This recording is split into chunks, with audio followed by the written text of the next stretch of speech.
Hello, I'm Peter Vaughan, and today I've got a bit of a preview for you because this is the new WildAx Equinox, which we launched at the NEC show in October. It's based on the 6-metre Ford Transit, the H3, the tallest version, and this is a new model in the range following the success of the rear lounge Meteor, which was launched a year ago and has rapidly become WildAx's best-selling model. But this swaps the rear lounge for a rear bed and garage area, if you like, the continental-style layout. And there's a very important reason. Well, I've got two of them here. This one, the blue one, is front-wheel drive. Price is from about 77 grand. That's with a 130 horsepower engine and manual gearbox. Around 80 grand if you go for the 165 engine and the automatic gearbox, as that one is there. This one is a four-wheel drive. So a four-wheel drive camper van for around 85 grand. Sounds pretty tempting, doesn't it, when most Mercedes or MAN Crafter based four-wheel drive camper vans are well north of 100k. This one does have a couple of extras on it, the fancy off-road wheels and tyres and this bold forward grille. But I think most customers are going to want those, and when it goes into production it will have a few more graphics on it to show that it's the off-road version. Now those prices that I've quoted include just about everything else that you can see here. The standard Ford alloy wheels, the pop top, which is a new roof from Lippert, and it's a really nice roof. I love the way it seals into this sort of base pod. You can see the rubber seal around the top. It's a really nice pop top on this van. That is included in those figures. So these are four-berth camper vans. Now, the only downside, yes, the Ford comes with a high-spec base vehicle, things like the front fog lights, as I say, the big screen on the dashboard for your Apple CarPlay, Android Auto and so on. But if you go for the four-wheel drive one, I'm afraid it's manual gearbox only. You get the 165 horsepower engine, but it is a manual gearbox only on the four-wheel drive. Now, Ford always have done nice manual gearboxes, and that's no exception on the Transit. It's still a nice vehicle to drive. And standard spec also includes a 200 watt solar panel on the roof and a 100 amp hour lithium battery. If you want to go further and go completely gas free, that is an option with WildAx's usual Volt pack. On the inside, it's the classic continental layout, so half dinette and then transverse double bed at the back. Cab seats swivel round, and they've cleverly used a mix of the original Ford upholstery at the sides with this nice faux leather insert, both for the half dinette bench and for the cab seats. Cab seats come with armrests, they're height adjustable as usual with a Ford. And then under the rear travel seat, that's where your heater is. It's a Truma Combi D4E, so diesel and electric. I've removed the table here. It stores at the back on the wall at the side of the fridge. But there's lots of lighting here. I like these downlighters in the ceiling and these touch on, touch off cab lights as well. As I say, because this travel seat doesn't need to make a bed, because your extra bed is in the roof, it's got a bit more automotive shape to it and looks quite nice too.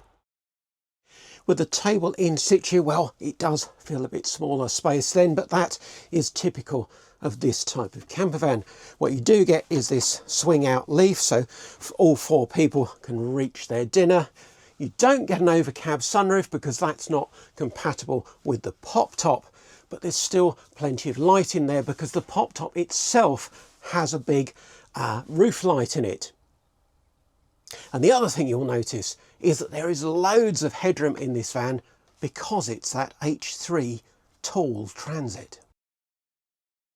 And the only difference between this four-wheel drive version and the two-wheel drive version is that the floor is about 100 millimeters higher. You notice that as you come in, there's just a little extra step in the entrance.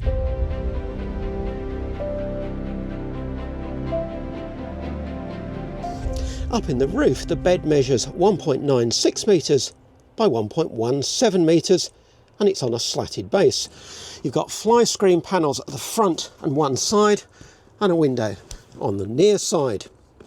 Ladder stores under the rear bed, and up here you have reading lights and USB ports. The rear bed measures 1.87 metres long by 1.31 metres wide. One customer has already asked about deleting one of the windows to give a little bit more room, because obviously you're losing a little bit with the window frame, and it'd be more comfortable to sit up against a blank wall rather than a window and blind. I ask about deleting one of the cupboards, and WildAx says that's possible too, and that's what I do, because then you really could comfortably sit up in bed. The centre section of the bed is on a slatted frame, but not so for the outer portions.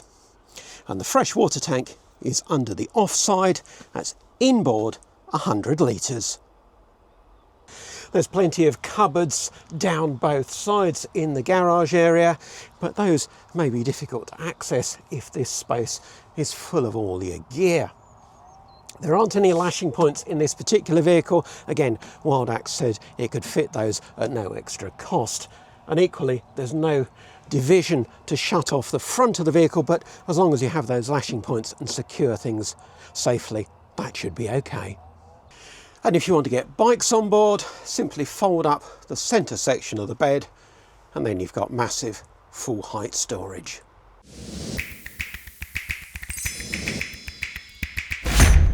The kitchen is where you'd expect it, but it does have some real plus points. A couple of drawers, one here, another one down below. But I really like this slide out unit for your tins and packet foods. Usual 2-burner hob. As I say, you can go all electric.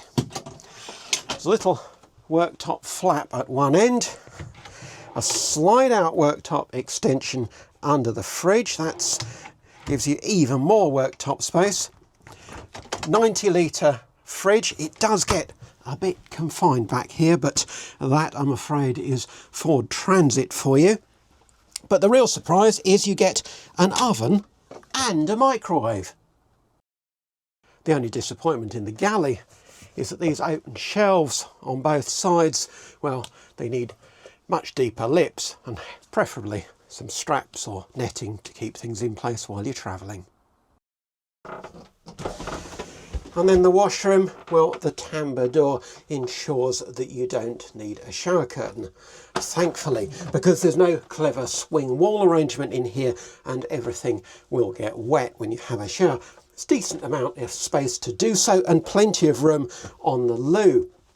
And the loo is a brand you won't have seen before, Nomadic Arc. Apparently comes out of the same factory in China as the fridge, which again is a brand I'm unfamiliar with, Camp.